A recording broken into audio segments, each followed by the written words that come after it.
Hi friends, welcome to my channel. ಇವತ್ತು ನಾವು ನೀರು ದೋಸೆ ಹೇಗೆ ಮಾಡೋದು ಅಂತ ನೋಡೋಣ. ಲಂಚ್ ಬಾಕ್ಸ್ಗೆಲ್ಲ ತುಂಬ ಚೆನ್ನಾಗಿರುತ್ತೆ, ಹೆಲ್ತಿ ರೆಸಿಪಿ. ನಾನು ಸೊಸೈಟಿ ಅಕ್ಕಿ ತೊಗೊತಾ ಇದ್ದೀನಿ. ಯಾವ ಅಕ್ಕಿಯಲ್ಲಾದರೂ ಮಾಡ್ಬೋದು.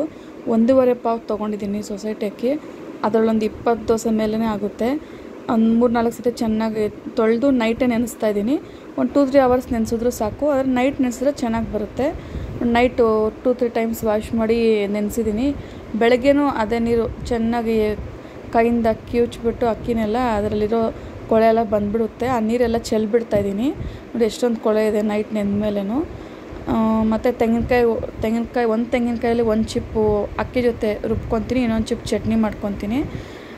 ಮೊದಲು ತೆಂಗಿನಕಾಯಿನ ಚೆನ್ನಾಗಿ ರುಬ್ಕೋಬೇಕು ನುಣ್ಣಗೆ. ಯಾಕಂದರೆ ಅಕ್ಕಿ ಜೊತೆ ಮಿಕ್ಸ್ ಮಾಡಿದ್ರೆ ತೆಂಗಿನಕಾಯಿ ನುಣ್ಣಗಾಗಲ್ಲ. ನೋಡಿ ಫಸ್ಟ್ ತೆಂಗಿನಕಾಯಿ ಮಿಕ್ಸಿಗೆ ಹಾಕ್ಕೋಬೇಕು. ನುಣ್ಣಗಾದ್ಮೇಲೆ ಮತ್ತೆ ಅಕ್ಕಿ ಜೊತೆಗೆ ಹಾಕ್ಕೊಂಡು ರುಬ್ಕೋಬೇಕು. ಯಾವುದೇ ದೋಸೆ ಹಿಟ್ಟು ನೆನೆಸ್ಲಿ, ಮಾರ್ನಿಂಗಾಗಲೂ ನೈಟ್ ರುಬ್ಬಬೇಕಾದ್ರೆ ಆ ನೀರೆಲ್ಲ ಚೆಲ್ಬಿಡಬೇಕು. ನೋಡಿ ಕಾಯಿ ರುಬ್ಕೊಂಡೆ ಫಸ್ಟ್ ನುಣ್ಣಗೆ, ಅದ್ರ ಜೊತೆಗೆ ಅಕ್ಕಿ ಮಿಕ್ಸ್ ಮಾಡ್ಕೊಂಡು ರುಬ್ಕೊತಾ ಇದ್ದೀವಿ. ನಾವು ಗಟ್ಟಿಯಾಗಿ ರುಬ್ಕೊಂಡ್ಬಿಟ್ಟು ಮತ್ತೆ ನೀರು ಎಷ್ಟು ಬೇಕೋ ಅಷ್ಟು ಮಿಕ್ಸ್ ಮಾಡ್ಕೊಬೋದು. ನೋಡಿ ಗಟ್ಟಿಯಾಗಿ ಚೆನ್ನಾಗಿ ಬಂದಿದೆ, ದೋಸೆ ಹಿಟ್ಟು ಥರನೇ ಇದೆ. ಆದರೆ ನೀರು ದೋಸೆಗೆ ತೆಳ್ಳಗಿರಬೇಕು. ಸೋಡಾ ಏನು ಹಾಕ್ಬಾರ್ದು, ಬರೀ ಉಪ್ಪು ಹಾಕಬೇಕು. ನೋಡಿ ನೀರು ಈ ಥರ ಇರಬೇಕು, ತೆಳ್ಳಗೆ. ಆಗ ದೋಸೆ ಚೆನ್ನಾಗಿ ಬರುತ್ತೆ. ನೋಡಿ ಈ ಥರ ಇರಬೇಕು. ತುಂಬ ತೆಳ್ಳಗೂ ಮಿಕ್ಸ್ ಮಾಡಬಾರ್ದು ನೀರು, ಈ ಥರ ಮೀಡಿಯಮ್ ಆಗಿರಬೇಕು. ನಾನು ಕಲ್ಲುಪ್ಪು ಮಾತ್ರ ಹಾಕಿದ್ದೀನಿ. ಒಂದು ಕಲ್ಲುಪ್ಪು ಹಾಕ್ಬಿಟ್ಟು ಕರ್ಗೋದಕ್ಕೆ ಒಂದು 5 ಮಿನಿಟ್ಸ್ ಪ್ಲೇಟ್ ಮುಚ್ತಾ ಇದ್ದೀನಿ ಅಷ್ಟೇ. ನೋಡಿ ಈಗ ಚೆನ್ನಾಗಿ ಕರಗಿದೆ. ನಾವೀಗ ದೋಸೆ ಹಾಕ್ಕೊಳ್ಳೋಣ.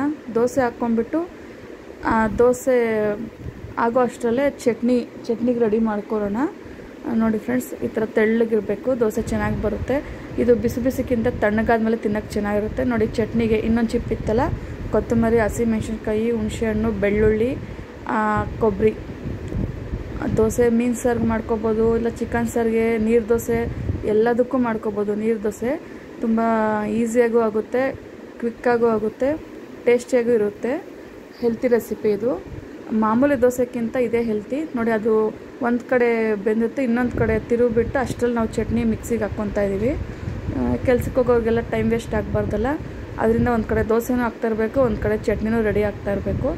ನೋಡಿ ಇನ್ನೂ ನುಣ್ಣಗಾಗಿದೆ, ಚಟ್ನಿ ರೆಡಿ ಆಗಿದೆ. ಈಗ ನೋಡಿ ದೋಸೆನೂ ಆಗ್ತಾಯಿದೆ.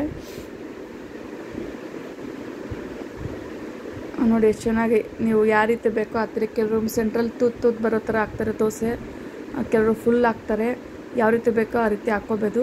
ಇನ್ನು ಕೆಲವರು ಒಂದು ಕಡೆನೇ ಸುಡ್ತಾರೆ, ಆದರೆ ನಾನು 2 ಕಡೆನೂ ಸುಡ್ತೆ. ಒಂದು ಕಡೆ ಆದರೆ ಸ್ವಲ್ಪ ಹಸಿ ಇರುತ್ತೆ. ಎಷ್ಟು ತೆಳ್ಳಗೆ ಹಾಕಿದ್ರೂ 2 ಕಡೆನೂ ಸುಟ್ರೇ ಚೆನ್ನಾಗಿರೋದು. ಮಕ್ಕಳು ಇಷ್ಟಪಡ್ತಾರೆ.